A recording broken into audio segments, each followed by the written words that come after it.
ng bayan, maasahan anumang panahon.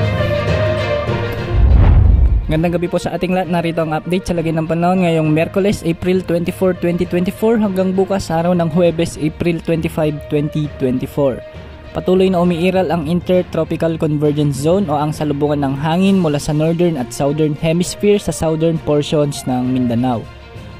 Ngayong araw, easterlies pa rin ang dominanting weather system sa ating bansa at magdadala ito ng mainit o malinsangang panahon sa maraming lugar na minsan ay magdadala rin ng mga isolated rains o mahihinang mga pag-ulan. Kahapon nakaranas ang maraming lugar ng mga pag-ulan kasama ng Metro Manila at dahil ito sa mga localized thunderstorms.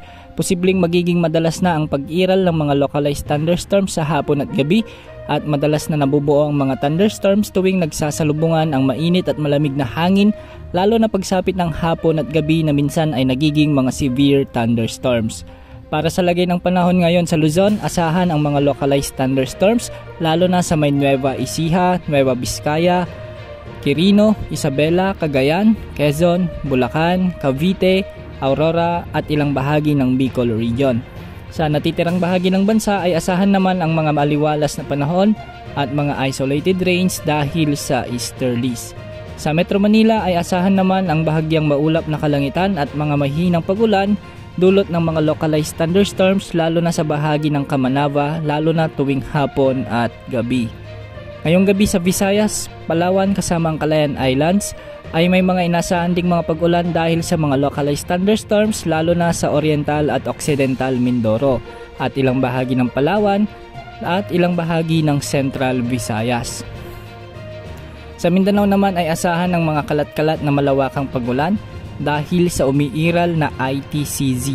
Sa ngayon ay apektado ng Intertropical Convergence Zone ang mga lalawigan ng South Cotabato, Sarangani, Sulu, Tawi-Tawi at Basilan. Posible ang mga katamtaman hanggang sa malalakas na pag-ulan sa mga nasabing lugar, kaya pinag-iingat po natin ang ating mga kababayan sa banta ng flash floods at landslides. Bukas asahan muli ang pag-iral ng mga localized thunderstorms sa maraming lugar sa ating bansa lalo na pagsapit ng hapon at gabi. Sa ngayon ay wala namang nakataas na gale warning sa mga karagatang sakop ng ating bansa at mababa rin ang tsansa na may mga mabuong low pressure area o bagyo sa susunod na araw at mga linggo. Narito naman ang heat index forecast ayon sa inilabas ng Pag-asa. Ngayong araw posibleng pumalo sa 46 degrees Celsius ang pinakamataas na heat index sa may Pili, Camarines Sur. Aabot din sa 45 degrees Celsius ang heat index sa may Dagupan City, Pangasinan, Apari, Cagayan, San Jose Occidental, Mindoro, Puerto Princesa City, Palawan at Aborlan, Palawan. Posible ring pumalo sa 44 degrees Celsius sa may Naiya, Pasay City, Metro Manila, Tuguegarao City, Cagayan at Kiwan Eastern, Samar. Papalo naman sa 43 degrees Celsius sa may Science Garden sa Quezon City, Metro Manila, Muñoz, Nueva Ecija, Sangley Point, Cavite, Coron, Palawan, Legazpi, Albay, Verac, Catanduanes, Rojas City, Capiz at Iloilo City.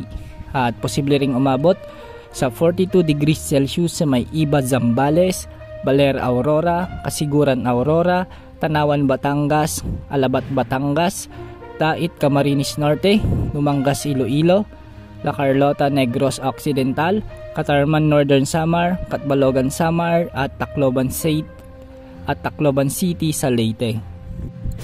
Nasa danger level ng mga heat index na ito ayon sa kategorya ng Pag-asa, kaya palagi nating pinag-iingat ang ating mga kababayan sa banta ng heat cramps, heat exhaustion, dehydration at heat stroke. At yan ang update sa lagay ng ating panahon. Ito po ang weather update ng bayan, maasahan anumang panahon.